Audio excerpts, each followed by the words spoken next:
Frank Trigg, you have an exciting fight against Matt Serra. I know that you guys both have a big mouth and like to talk, but surprisingly, Matt Serra put you to shame, I think, in terms of talk. Does the winner of this fight get to go on the mic and talk trash, or are you going to be humble after the fight and show respect towards your opponent? He puts me to shame. Matt Serra puts me to shame in talking. No, I can crush him. He can't even come close. Do you not understand this is the battle of the bagel monkeys? Do you not? It's two jabronis fighting each other. I mean, there's no way he can't even remotely come close to being on battle me on the mic. It's impossible. He can't do it. I'm just kidding. I'm way more educated. I'm way more book read than he is. I mean, just the words and the terminologies and the rationalities I can put before him it'll blow his head away. I mean, it'll make all his back hair fall off. I mean, come on. This is Aaron True, MMA Prime TV here at UNLV Boxing Center with Frank Trigg. Frank, you've got a fight coming up against Matt Serra. He's a former UFC welterweight champion. What difficulties does he present you? He's got a much bigger mouth than I do. He's a lot shorter than I am, a lot hairier than I am. I think he spends a lot more time waxing than I do. I mean, because he's got so much more body hair he's got to remove. You know, he's really, really strong. Great jiu-jitsu background, obviously. I mean, he's got an amazing jiu-jitsu background. Renzo Gracie, black belt. I mean, that I don't give a damn who you are. I mean, if you got a black belt from Renzo Gracie, you got to beat somebody. That's just the way it is. He won the reality show for the Comeback Series.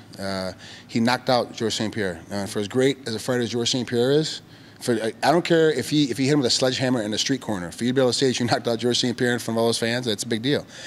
And he won the title when he did it. So he's a very formidable opponent. You know, Matt's cocky and brash and got a big mouth, but so does Frank Trigg. What is his wrestling like compared to yours? I know he has a great submission game, but how does that relate to MMA wrestling? Well, I mean, you asked me about wrestling game. You know, who's got a better wrestling game, a better MMA wrestling game? It's two different theories. Like everyone touts how good Georges St-Pierre is as a wrestler. He's probably one of the best wrestlers in mixed martial arts today, if not the best wrestler in mixed martial arts today, that uses his wrestling for a great MMA background. You put him on the world circuit. Hell, you put him on the national circuit in the United States. I don't think you get through the quarters. I don't think you get through the preliminary rounds. You get beat up. I mean, it's just wrestling is just a different sport. It's like saying how good is a boxer? How good is a boxer? Well, you know, they're always talking about Anderson Silva versus Roy Jones Jr. You know, all of a sudden now the way that Roy looks, you know, Anderson's got a pretty good shot against him. But against a real boxer, I mean, it's tough, man, because it's a different sport. It's a different game. He's definitely not one-dimensional, but he's not six-dimensional like GSP is, or six-dimensional like BJ Penn. He's three-dimensional. He's got a couple. He knows his space. He knows his spots. He can punch. He can punch effectively enough. He can submit you. He can take you down. You know, so he's definitely a good opponent. But how good is he really? We're gonna have to find out February 6th. I know you waited a long time to make your return to the UFC. Your comeback was a disappointing fight against Josh Koscheck. Ended early. You got caught early in the first round. How long did you dwell on that, if at all? Yeah, it was disappointing. I'm still dwelling on it. I'm still looking at the mistakes that I made against Josh Koscheck. I mean, I hit him with 4 clean lefts, but didn't knock him down. How come I didn't knock him down after I hit him with, 3 clean lefts? How come I didn't knock him down? Like, I don't understand why I didn't knock him down with those 3 clean lefts. Well, I didn't turn my hip. I wasn't rotating my knee enough. I wasn't turning my shoulder over enough. I mean, there's little things like that.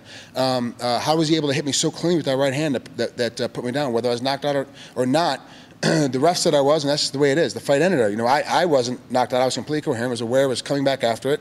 You know, was getting ready to sit up for a single leg, but the ref stopped it. That's c'est la vie. That's the way the fight goes. There's nothing I can do about it. You know what's funny is that being born and raised in New York, his voice is really not that annoying to me. It's really not that bad. Like, it doesn't, it's kind of like half my friends are kind of that game. You know, it really doesn't bother me at all, you know.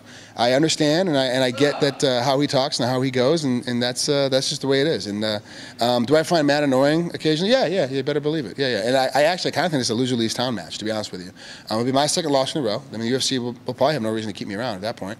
It'll be his 3rd loss in a row. Of course, he lost to St-Pierre, lost to Matt Hughes, and then loses to me. If you lose to me, after losing to St-Pierre and losing to Hughes, you might as well pack it in. I mean, you might as well go to fuck home. There's nothing left for you to do.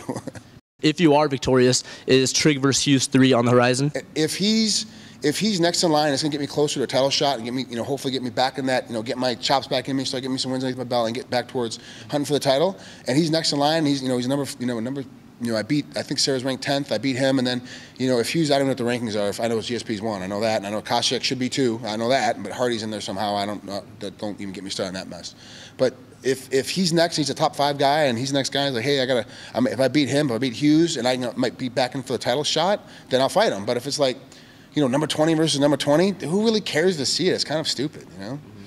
This is Aaron True with MMA Prime TV here with Frank Trigg. Best of luck against Matt Serra in February. Thanks, guys. Appreciate it. Take care. Thanks a lot, Frank. Thanks, buddy.